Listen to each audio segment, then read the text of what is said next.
time to revisit one of my favorite franchises, Ghostbusters. A while back I reviewed the real Ghostbusters, and since then I've learned a lot more about the things that happened behind the scenes. Mostly about the changes that happened as the series went on, causing the show to decline. If you want more on this, check out Phelan Portis's Real Ghostbusters retrospective videos. He goes into great detail about all the parent group stupidity. But I still stand by that for the most part the show still holds up. And since Ghostbusters maintained a steady popularity through the 90s, it was about time for a revival. Enter Extreme Ghostbusters. Extreme Ghostbusters was released in September of 1997. It was one of many shows that was given the 90s pseudo-edgy title, Extreme! There was Extreme Ghostbusters, Extreme Dinosaurs, G.I. Joe Extreme, which is long overdue for a review. I'll see if I can fit it into next year's schedule. The show was produced by Jeff Klein. You may not know his name, but I guarantee you've seen his work. From the 90s all the way up to today, he's produced and developed a lot of great TV shows.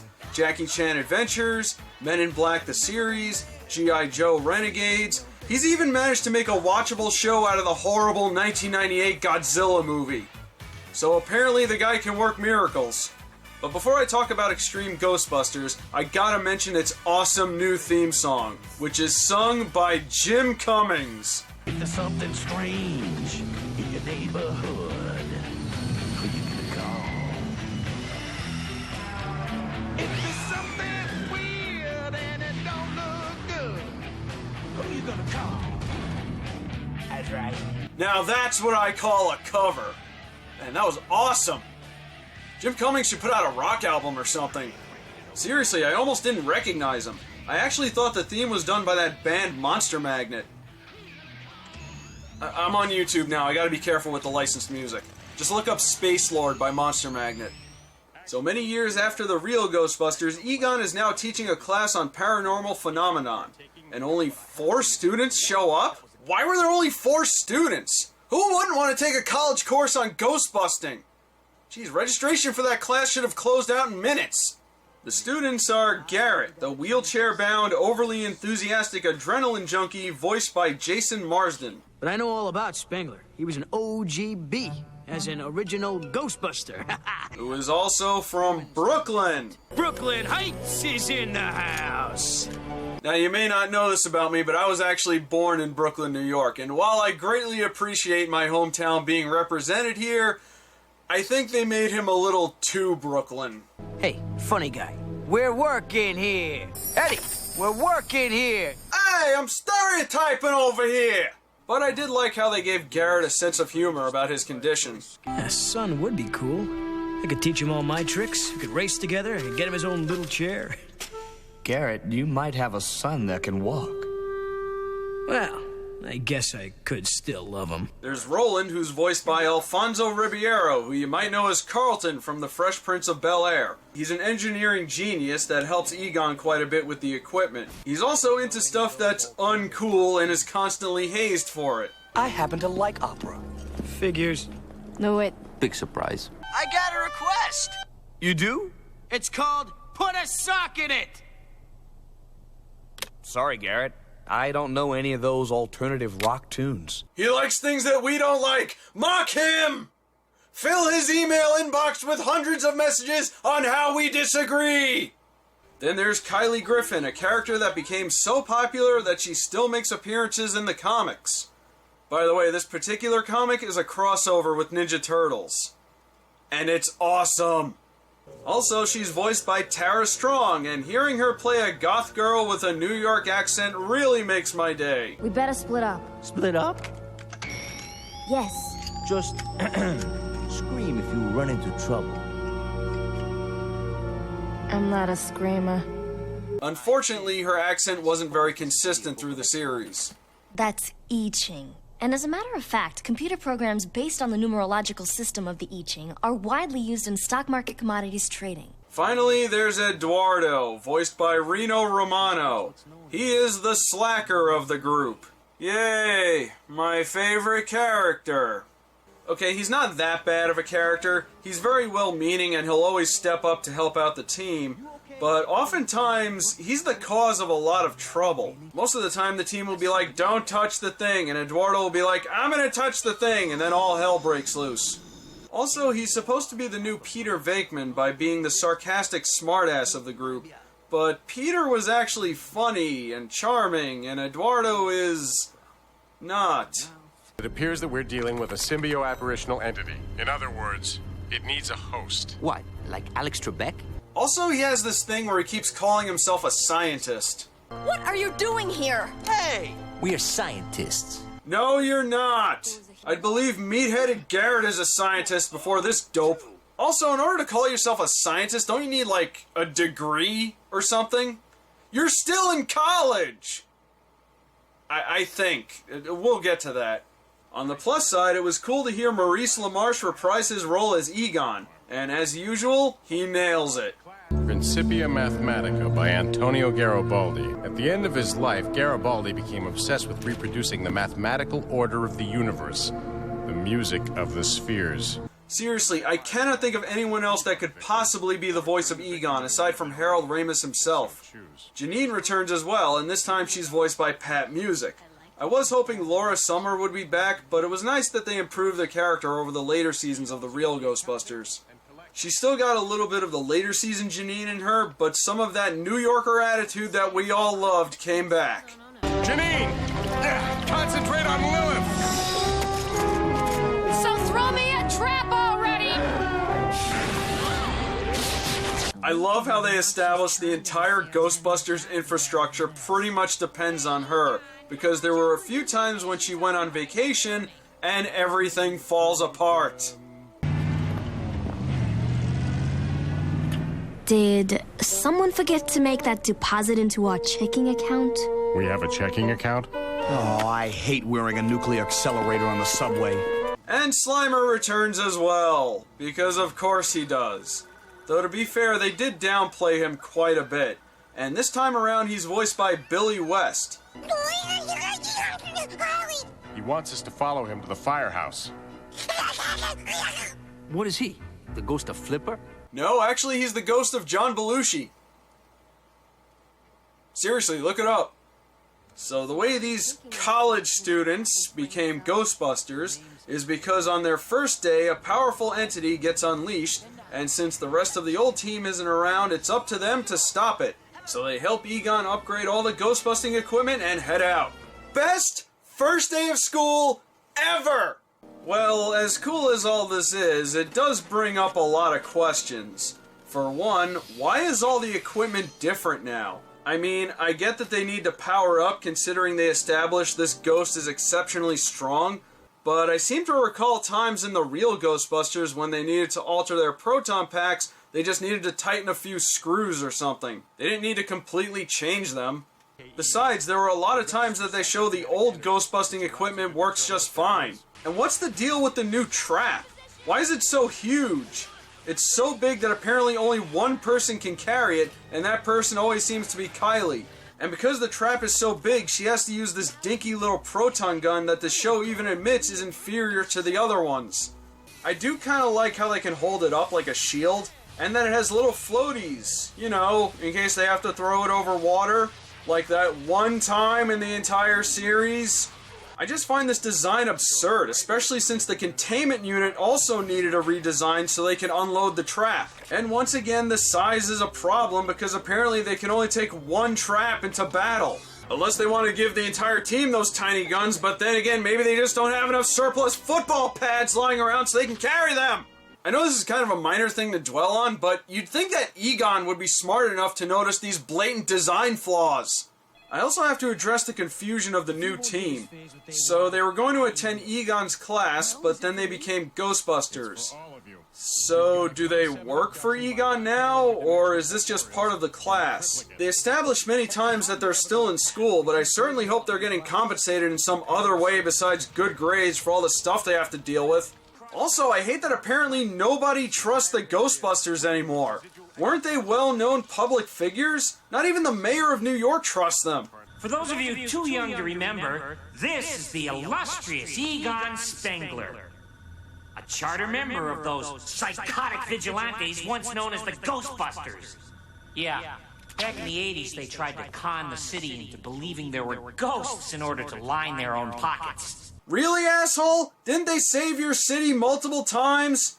And you still don't believe them? What kills me is that there's an episode where some government agents are tailing them, and apparently they didn't know anything about the Ghostbusters. Are you kidding me? They've taken out some pretty big and horrifying threats to humanity. You'd think that the government would have taken notice of that. And speaking of which, I gotta mention the ghosts. One of the great things about a Jeff Klein show is that you're almost guaranteed to see some awesome monster designs. And these are badass and creepy. But perhaps they're a little too good. What I mean is, for a show called Extreme Ghostbusters, they sure try to go to extremes by having quite a bit of disturbing imagery, some of which could even rival Inhumanoids. But when things go too far, they kinda pull out at the end. And I'm guessing it's because this show is intended for kids. What I'm trying to say is, you cannot, I repeat, you cannot do an homage to something like Hellraiser and expect it to go over well in a kids show. Hellraiser is one of the most brutal and violent horror movies ever, and you want to use this for a kids show? Yeah, I bet that went over well with the suits. So in this episode, the Cenobite characters capture people and horribly disfigure them, but when they get defeated, all the people go back to normal. And they get away with it because they establish that once they get rid of a ghost, everything it's done gets undone, even the harm it does to people. Once we trap a ghost, its hold on people is broken, and usually things go back to the way they were. Oh yeah? Does that include inanimate objects too? Because there was an episode about a monster that causes things to rust and fall apart, and when they catch it, everything goes back to normal. Hell, there was an episode where most of New York gets wrecked, and after they catch it, all better. Got your eyes stolen by a demon? No worries, you'll get them back. Oh, Roland got eaten by a clown monster? He'll be okay, but his clothes will be gone. Wah, wah. Consequences! What are those? Now, I don't want it to seem like I'm being unfair to this show, because for all its faults, there is a lot to like about it. I do like the new team. They have a great dynamic. Their personalities feel very natural, and the way they interact makes them feel like roommates on a reality show. What is your malfunction? Egon! He's got his junk all over my apartment. There's mold growing in my shower. And what? He got rid of it? I hate to interrupt this thrilling episode of the real world. Except, you know, this is better. Even though it's a cartoon. And there were a lot of good episodes. One of my favorites was about Kylie and a man from the future switching places, and she finds out that a powerful entity took over, turning the world into a wasteland plagued with ghosts, and the present-day Ghostbusters need to leave her clues in order to stop it. This brings up a concept that I don't think has really been explored in Ghostbusters. What would happen if they failed? Throughout the entire Ghostbusters series, and especially in this show, they faced some pretty intense situations, and even went up against gods. It's a miracle they get out of these situations unscathed. Also, in this episode, I think they imply that Garrett doesn't survive the ghost apocalypse, because the guy from the future recognizes all the other Ghostbusters except for him. I can't believe I'm actually talking with the Dr. Roland Jackson. I'm gonna be a doctor? And Eduardo Rivera, the hero of the Great Ghost War. Cool. And, Garrett. Garrett Miller? Oh, come on. You must have heard something about me. Another great episode was about the Grundle. Yes, the Grundle, who is actually a creature from an episode of the real Ghostbusters. He's kind of a rehash of the Boogeyman, but much creepier. It turns out he stole one of Kylie's friends when they were young, and left him cocooned for many years until he turned into a Grundle himself. It was pretty disturbing watching this thing stalk them as kids. Come out and play, child. Come out and play. Come out and play. Yes, yes. Open the window. We'll go away. Far from all the adults. But at least when they changed Kylie's friend back, he happened to have adult clothes on. Boy, Roland must have been pissed about that. In another episode, Egon finds out an old colleague is using a device that can control ghosts so he can take over the world, or some cliched villain stuff. Yeah, pretty standard, but there was a lot of dramatic weight to this episode. But I'm sure you're waiting for me to talk about the episodes where the old Ghostbusters show up. We're here, we're back, we're bad, so let's party! Oh, hi, Dave Coulier. I see you're as much of a loudmouth as ever.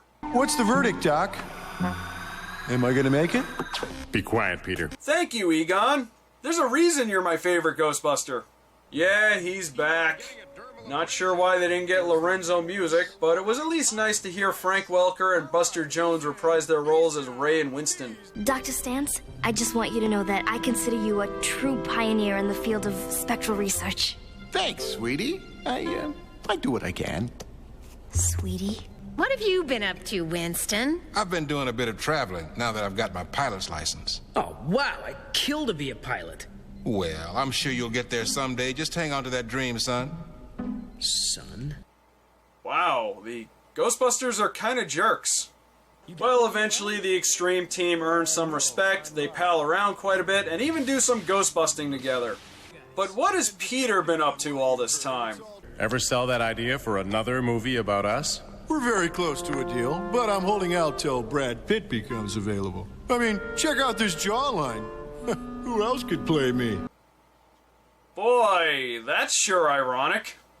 There's one more episode I want to talk about before I wrap things up here.